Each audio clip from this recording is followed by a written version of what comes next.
Hello friends, welcome to my YouTube channel Jagdeep Barthwal biology tutorial. And आज इस video में हम स्टार्ट करने वाले हैं chapter biotechnology and its applications. Last chapter में हमने जाना था कि बायोटेक्नोलॉजी होती क्या है। इस चैप्टर में हम एप्लीकेशंस की बात करने वाले थे। तो सबसे पहले बात करते हैं कि जो बायोटेक्नोलॉजी है वो डील किस में करती है। तो देख लेते हैं हमारी एनसीईआरटी में क्या कहा है।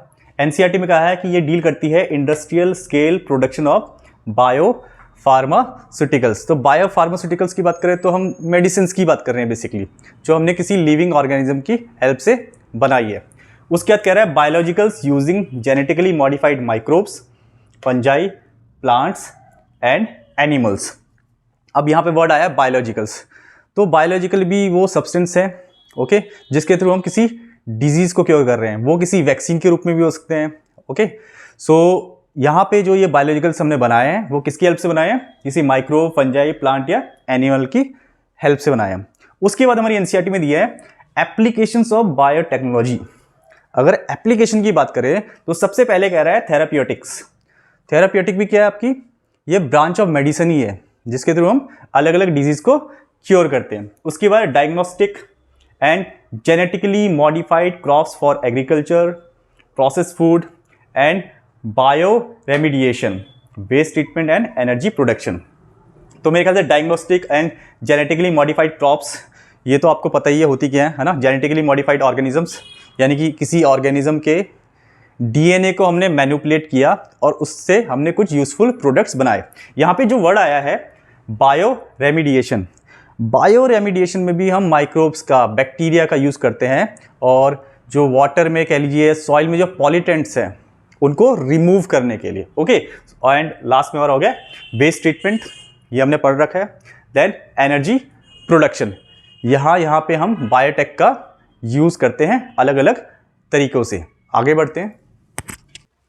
आगे हमारी एनसीईआरटी में 3 critical research areas of biotechnology इसकी बात की गई है। उसमें पहला कह रहा है कि providing the best catalyst in the form of improved organism, usually a microbe और pure enzyme. So providing the best catalyst, हमने पिछले चैप्टर में पढ़ा, हमको जब कोई यूजफुल प्रोडक्ट बनवाना था, ओके, कोई वैक्सीन बनवानी है, कोई एंजाइम बनवाना है, तो हम कर क्या रहे थे? हम अपना जीन ऑफ इंटरेस्ट कहाँ डाल रहे थे? किसी लिविंग सेल के अंदर डाल रहे थे, प्लांट सेल, एनिमल सेल या किसी बैक्टीरिया के अंदर डाल रहे थे, ओके। और जब बैक्टीरिया के अंदर वहाँ पे आपकी सेंट्रल डोग्मा की प्रोसेस चलती थी, ट्रांसक्रिप्शन, ट्रांसलेशन होता था, तो लास्ट में जाके हमारा यूजफुल प्रोडक्ट बनता था। तो प्रोवाइडिंग द बेस्ट कैटलिस्ट की जब बात कर रहे हैं तो हम वही समझाने की कोशिश कर रहे हैं, ओके। उसके बाद second, creating optimal conditions through engineering for a catalyst to act. अब मैंने अपना जीन ऑफ इंटरेस्ट, यहाँ पे कैटलिस्ट की बात हो रही है ना, मैंने अपना जीन ऑफ इंटरेस्ट किसी लिविंग ऑर्गेनिज्म के अंदर डाल दिया, ओके। लेकिन अगर इसको मैं ऑप्टिमल कंडीशंस नहीं दूंगा, है ना, जब भी हम कैटलिस्ट की बात करते हैं, अगर आपको ध्यान होगा तो हम बेसिकली एंजाइम की बात करते हैं।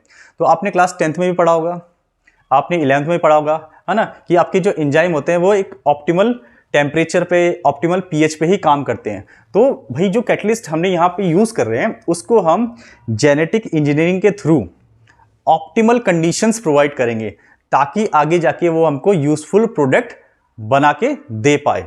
उसके बाद तीसरा, downstream processing technologies to purify the protein और ऑर्गेनिक कंपाउंड। अब हमारा जो यूजफुल प्रोडक्ट था, हमारा जो डिजायरेबल प्रोडक्ट था, या कह लीजिए हमारा कोई प्रोटीन या ऑर्गेनिक कंपाउंड था, जब वो लिविंग सेल के अंदर बन गया है, अब उसको वहां से हम एक्सट्रैक्ट करेंगे, है ना, देन प्यूरिफाई करेंगे और मॉडिफाइड करेंगे। और आप देखते होंगे, ठीक है, हम प्रिजर्वेटिव्स भी मिलाते हैं। आप देखते होंगे हर एक दवाई के, अगर आप दवाई जब अब लेते हैं, डॉक्टर आपको देता है ना, तो उसके पीछे एक एक्सपायरी डेट होती है। या आप कोई खाने पीने की चीज़ भी लेते हैं, उसमें भी एक एक्सपायरी डेट होती है ना। तो उस पर्टिकुलर पीरियड तक वो हम उसको कंज्यूम कर सकते हैं। तो उसके लिए हम क्या करते हैं, उसमें कुछ प्रिजर्वेटिव्स मिलाते हैं। और अगर वो यूजफुल प्रोडक्ट या प्रोटीन कह लीजिए या कोई हमारा ऑर्गेनिक कंपाउंड है ना, वो कोई ड्रग है, तो उसके क्लिनिकल ट्रायल्स भी होते हैं। पहले किसी एनिमल पे करते हैं और फिर हम किसी पेशेंट पे करके देखते हैं कि इसके क्या इफेक्ट्स होने वाले हैं, पॉजिटिव होने वाले हैं या नेगेटिव होने वाले हैं।